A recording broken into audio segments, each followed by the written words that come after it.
તાલુકાના વડિયા વિસ્તારના ખેડૂતોને BS9 ટીવી દ્વારા પૂછવાનો પ્રયત્ન કર્યો હતો કે અત્યારે ખેડૂતો પૂરતા ભાવ મળે છે કે કેમ, અને ખેડૂતોની કંઈ સમસ્યાઓ હોય તો અમે પૂછવાનો પ્રયત્ન કર્યો હતો. તેમાં ખેડૂતોએ જણાવ્યું હતું કે કપાસ 2000માં મૂળગો છૂટે છે, એટલે જે કપાસ, મગફળી છે, સોયાબીન છે તે પૂરતા ભાવ મળતા નથી.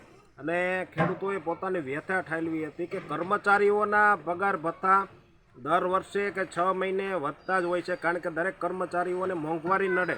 પણ ખેડૂતોને જો મોંઘવારી નડતી હોય તો 2012ની સરખામણીએ આપણે જોઈએ તો કપાસ અને મગફળીના ભાવ અત્યારે કેટલા છે અને આજથી 10 વર્ષ પહેલાં કેટલા હતા.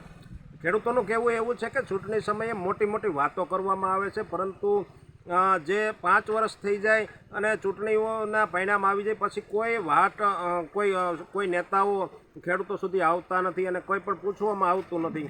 પાક વીમાની વાત કરીએ તો છેલ્લા વર્ષોમાં પાક વીમો બંધ થઈ ગયો છે અને કિસાન ફસલ વીમા યોજનાઓમાં ખેડૂતોને સહાય મળી નથી.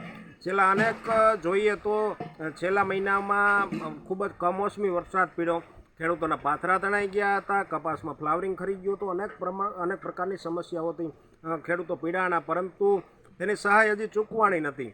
ઉદ્યોગપતિઓને આપણે જોઈએ તો મોટા મોટા દેવાઓ એના માફ થઈ ગયા છે અને કપાસમાં અને મગફળીમાં અત્યારે જે ભાવ મળે છે તે અત્યારે ખેડૂતોને પોસાતા નથી. અને છેલ્લે રોજ અને ભૂનનો ત્રાસ છે.